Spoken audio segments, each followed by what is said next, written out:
కూటమి ప్రభుత్వంపైన వైసీపీ మాజీ మంత్రి అంబటి రాంబాబు తీవ్రస్థాయిలో ధ్వజమెత్తారు. రాష్ట్రంలో శాంతి భద్రతలు పూర్తిగా క్షీణించాయని, కేవలం వైసీపీ నేతలను సోషల్ మీడియాని టార్గెట్ చేస్తూ అక్రమ కేసులు పెడుతున్నారని మండిపడ్డారు.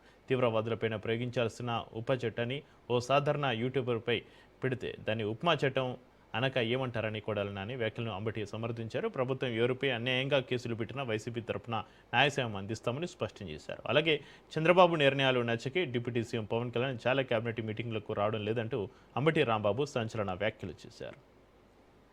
సామాజిక మాధ్యమాల్లో వ్యక్తిత్వాన్ని హననం చేసే కార్యక్రమం చంద్రబాబు నాయుడు గారు, సాక్షాత్తు చంద్రబాబు నాయుడు గారే మాట్లాడుతుంటారు. ఎవరో కాదు, మంత్రులంట మేము రెచ్చగొడుతున్నామంట, వాళ్ళు రెచ్చిపోవద్దంట, మంత్రులు సలహా ఇస్తున్నాడు. కూటమి మంత్రులారా, వైసీపీ వాళ్ళు మిమ్మల్ని రెచ్చగొడుతున్నారు. మేమే రెచ్చగొడుతున్నాం, మమ్మల్ని రెచ్చగొడుతున్నారు. రోజును మేము వెళ్తుంటే అడ్డం పడుతున్నారు, రెచ్చగొడతారు, మీరేం మాట్లాడమాకండి, మీరు జాగ్రత్తగా ఉండండి అనేటువంటి సంది ఉట్టిదే. అంత నాటకాలు ఆడేటటువంటి కార్యక్రమం చేస్తున్నారు. డైవర్షన్, ఉన్న సమస్యల నుంచి మొత్తం డైవర్షన్, లాకప్ డెత్ నుంచి డైవర్షన్, రకరకాల డైవర్షన్ కార్యక్రమాలు చేసి ఇవాళ రాష్ట్రాన్ని అధోగతి పాలు చేసేటటువంటి కార్యక్రమం చేస్తున్నారు. ఇది రాష్ట్ర ప్రజానీకానికి చాలా ప్రమాదకరమైనటువంటి అంశం.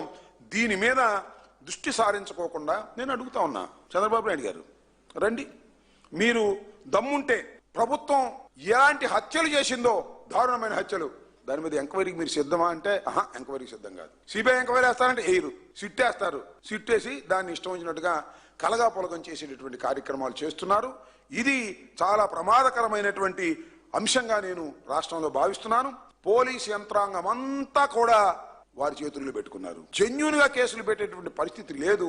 ఎన్ని కంప్లైంట్స్ ఇచ్చినా చెత్తబుట్టలో పారేస్తున్నారు. ఈ దిగజారిపోయినటువంటి రాష్ట్ర ప్రభుత్వాన్ని నిజంగా ఇవాళ రాష్ట్రంలో ఉన్న పరిస్థితి చూస్తుంటే, లా అండ్ ఆర్డర్ పరిస్థితి కానీ వీటిని భగవంతుడు కాపాడాల్సిందే అనేటువంటి పద్ధతిలో ఉంది తప్ప చట్టం ప్రకారం ఈ ప్రభుత్వం నడవడం లేదు, పోలీసు యంత్రాంగం నడవడం లేదు. ఇది చాలా ప్రమాదకరమైన దశకు ఈ రాష్ట్రం పోతుంది. కాబట్టి ప్రజలు దీన్ని ఆలోచించాలి, మేధావులు దీన్ని ఆలోచించాలి.